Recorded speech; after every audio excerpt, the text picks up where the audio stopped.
Jesus comes along to these people and says, no, you're wrong in what you're believing. You're wrong in what you're thinking. Here's what salvation looks like. As he's looking at them.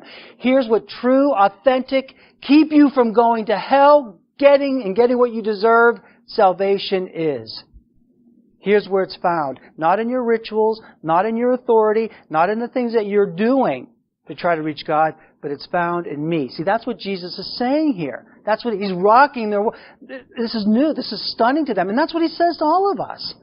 Because all of us have a place where we think we have a little bit to do with it, or we're going to get to Him by doing this. We're going to do it our way just a little bit. Jesus says, no. No. Here's where it's found. Because here's who I am, and apart from me, there is no forgiveness of sins. You understand? That's for these men to hear. It's beyond the healings, the miracles. They all point to the authority, the power. They serve to authenticate who He is. So when they saw that man pick up his pallet, when they saw that man get up and walk, they should be glorifying God. They should be honoring the Lord. They should be turning to Christ. Instead, what do? And that's where you see the hardness of the heart. Right? Even with the miracles. It just shows how deep our sin runs, doesn't it? And so that's what they were doing.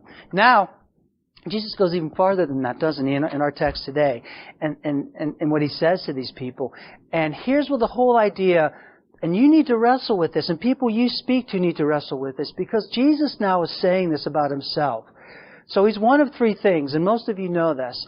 Either He's lying, right? He's nuts. Who's this crazy man calling Himself God? Or He is who He said He was, and that is Lord.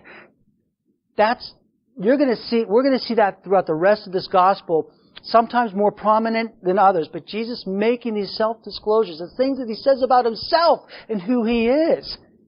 You need to wrestle with that.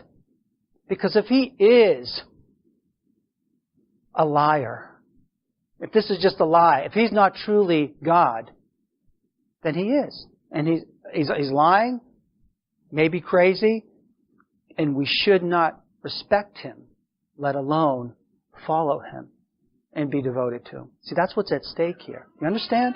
That's what it hangs on.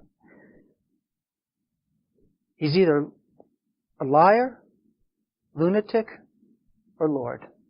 Right? And that's why so much of the world thinks we're nuts, because we do believe that He's truly God. You guys believe that, right? You guys are nuts for believing that. That's what they'll say. But this is what Jesus brings forth.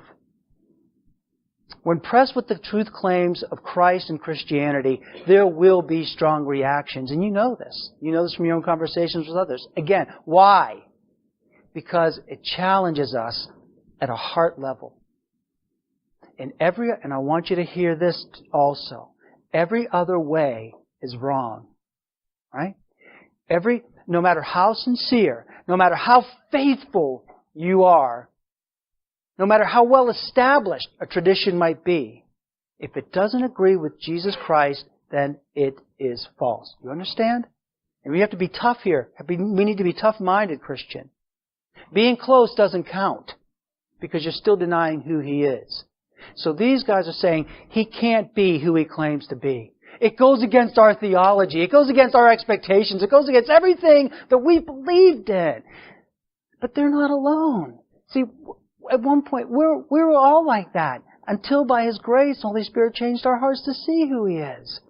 Even today, man, you can go to churches that they might get close, and things might be close to Christ, but not accepting Him for who He is. You know, there are a lot of churches today, and I'm going to tell you because I'm your shepherd, and you need to be warned, you need to be protected. Some of you know this, some of you don't, but there are churches out there today, beautiful churches. We're meeting in a basement, basically. That's nice, but it's, or an hotel. But you can go to these beautiful, ornate churches, wonderful structures, with a cross, and you go in and you're amazed by it. But they're not teaching that Jesus is God.